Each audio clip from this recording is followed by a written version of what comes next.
ఊర్లో తాతయ్య పర్స్ అయితే స్టార్ట్ అయిపోయింది. 3 డేస్ నుంచి మేము వెళ్దామని అసలు పిల్లలకి స్కూల్ ఉందని పోయేకే కాలేదు. ఇంకా నైట్ అయితే బయలుదేరిపోయి వెళ్ళిపోయినాము. అత్తయ్య వాళ్ళు మేము అందరూ కలిసి ఒకేసారి బయలుదేరిపోయినాము. ఇంకా అక్కడ వెళ్ళిన తర్వాత పిల్లలకి ఇంకా బొమ్మలు అవి కావాలని వాళ్ళు షాపింగ్కి అయితే పోయినారు. నేను లోపల మొత్తం అంతా చూసుకొనేసి తర్వాత నిదానంగా పోయినాను, వెళ్ళి జాయిన్ అయినాను. మా దీక్ష అయితే బొమ్మలను చూసి అది కావాలా ఇది కావాలా అని ఏడ్చకుండా పాపం సైలెంట్గా ఉంది. ఇంట్లోనే ఏమీ అడగకూడదని చెప్పినాను. ఎందుకంటే అంతకు ముందే అమ్మ వాళ్ళ ఊర్లో పరస జరిగింది కదా, అప్పుడు చాలా బొమ్మలు కొన్నారు. ఇంట్లో అవే ఎక్కువ ఉన్నాయి. అందుకే తినేకి ఏం కావాలన్నా తినండి, బొమ్మలు అస్సలు తీసినని చెప్పేసినాను. ఇంకా మా వాడు ఏడ్చి ఏడ్చి ఏదో ఒక చిన్న బొమ్మ అయితే కొనిచ్చుకున్నాడు. దీక్ష మధ్యలో అయితే మిస్ అయిపోయింది. కొద్దిసేపు భయం వేసింది ఎక్కడ పోయిందా అని. మా ఆయన అయితే ఫుల్ సీరియస్ అయిపోయినాడు, తనకు అనిపించలేదనేసి నా మీద.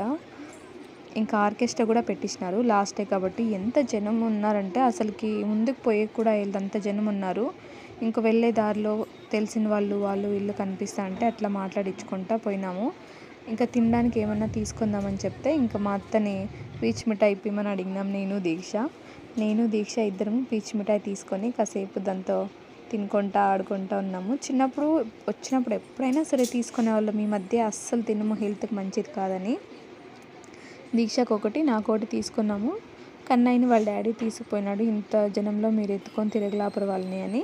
ఇంకా అలాగే చెరుకు రసం ఉంటే అక్కడ నేను మా అత్త దీక్ష కూడా ఒక్కొక్క గ్లాస్ అయితే తాగేస్తే ఇంకా బయలుదేరిపోదాము టైం అయింది అని. ఈ మధ్యలో మాకు చిన్న పాప కనిపిస్తే దాంతో కాసేపు మాట్లాడినాం అనమాట. క్యూట్గా ఉంది కదా.